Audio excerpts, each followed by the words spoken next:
What's up, guys? So I absolutely bombed this client's campaign. I've put the stats on screen here so you know how badly we bombed this. But in this video, I'm going to show you the steps we took to improve on the campaign.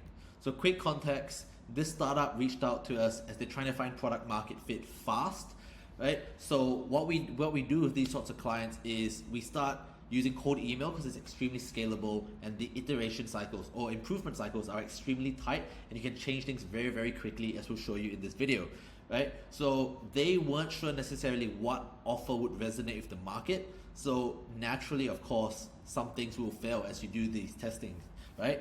I'm sure we would, and our clients would, of course, love for the first campaign to knock it out of the park, but that's not always going to happen. So as you can see here, what I'm looking at when I see this campaign is, hey, I've just sent 1,000 emails, which we did in 24 hours. We got a 1.7 reply rate and a 5.88% positive reply rate. So 17 people replied to us, only one responded positively, and it didn't actually book a meeting at all, right? They only asked for more information. So pretty much donuts here.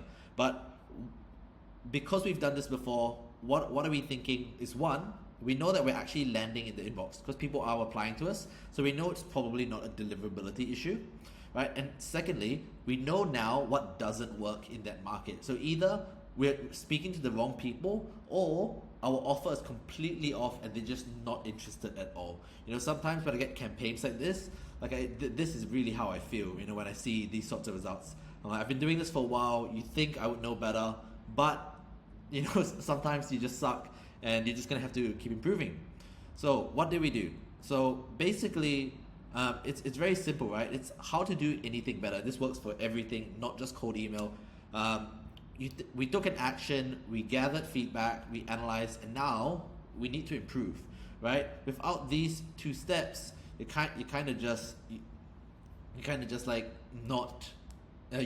leaving gains on the table, right?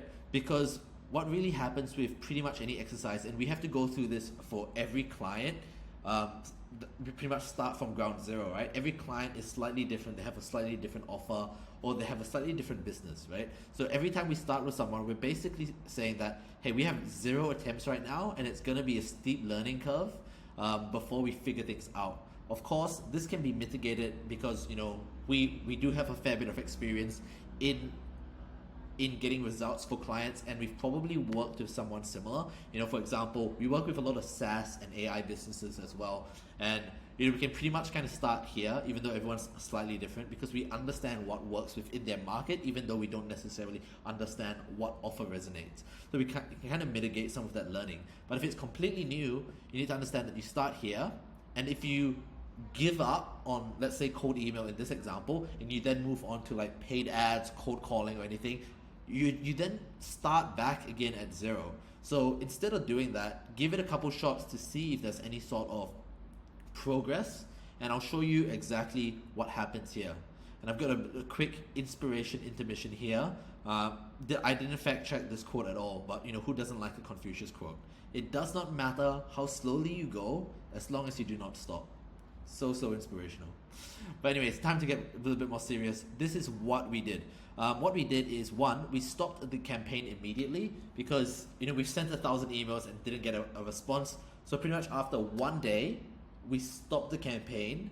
We checked the deliverability just to be sure. So we're looking at the bounce rate primarily here. We already know we're getting responses, so it's probably not that. So deliverability from our checks, we're completely fine. We were landing in inboxes after a few mail reach tests and similar, right? But what we did was we decided, just to be quick, we just wanted to change the offer and angle here.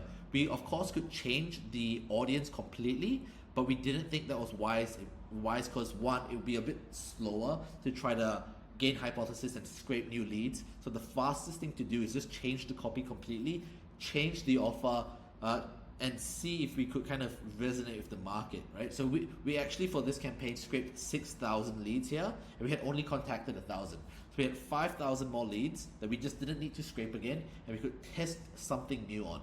So we threw out the copy completely and relaunched a new campaign, and here are the results. So Again, so I've actually put the results, the previous campaign at the top and the new campaign at the bottom, right? So you can see what happened here is and this was after close to 2 days, because we were seeing some really good responses, so we let it go.